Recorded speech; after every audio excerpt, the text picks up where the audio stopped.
Assembly of Manitoba chiefs are gonna do a press release outlining their chiefs that didn't sign. So it's picking up. So either deal with it now, or deal with it when it gets a lot bigger. And do you think it can work if not all First Nations are united? Or Excuse me? do you think it could work even if not all First Nations are united behind your position? Of course. You think it can still work even if Benefits them. Yeah.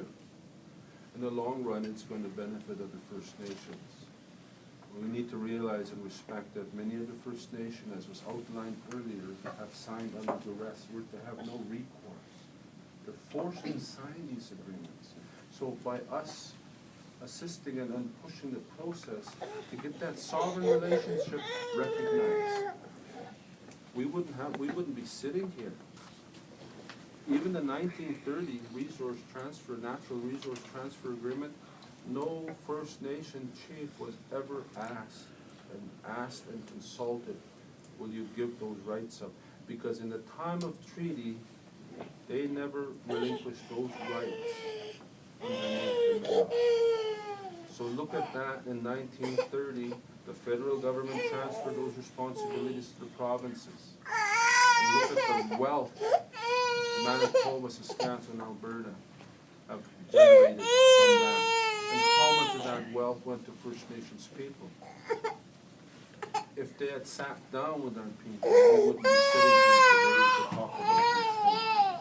Because those would be the rightful players sitting at the table as part of that agreement. Could this end up going to court? What the government will want to do is they will want us to go to court. Because they have the vast amount of money and legal arm and the legal machine. We have something they don't have. Just further on that point, is that it was published here not too long ago, where it talked about the amount of money that Indian Affairs has spent fighting First Nations people.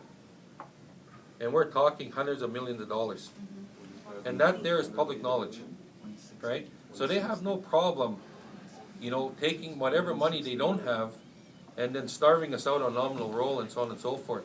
Further, back to the question of unity, right? Just because First Nations aren't here, in numbers, right? 633 First Nations aren't here from Canada, doesn't mean that there's no unity. When you have Indian Affairs, Anna Fontaine, that's telling people on behalf of the Minister of Indian Affairs that if you don't sign, right, even though you have an agreement, you're not going to be entitled to your capital. You're not going to be entitled, to the proposal-driven dollars that are there. Some people are midstream in regards to their capital projects. Some people have been waiting for a long time to have a water treatment plant within their communities. Where does that leave them? But does that mean that they're not with us? Absolutely not. They're here. So just in terms of governments and the relationship and that, and it's been a bit testy maybe with the current government, what is this government any different than all governments, or is there something that's different about this government with First Nations that's causing these problems in the relationship? The government, many years ago, I've been around for 30 years in leadership. Many years ago, I was privy to some documents in headquarters in Ottawa. They have a 25-year plan of how they're going to deal with the Indian policy. And these are senior people that have told me this, that I met with when I was 25 years old. Regardless of which party is in government, this bureaucrat arm of Indian Affairs will implement this policy. So it does not matter which party. They are still going to follow that. And that 25-year policy expired in 2000. Now I haven't been privy to see that. Doesn't matter. Just adding to that, there was the termination policy and plan that was put in place, and we all heard about the 6-9 white paper, right? And every successive government has been operating from that termination plan. I have not heard a denouncement from the Prime Minister of that plan, and nor have I heard a denouncement of Justin Trudeau to denounce the 69 paper that his dad was party to, right? And the NDP. Where's that denouncement? So, are they all part of this plan? Well, until I hear otherwise, I have to say yes. The federal government spent over $100 million fighting us. Does Canadian public know that? Our own money was used to fight us on all fronts. I believe Chief Jackson, Chief Counsel. I believe for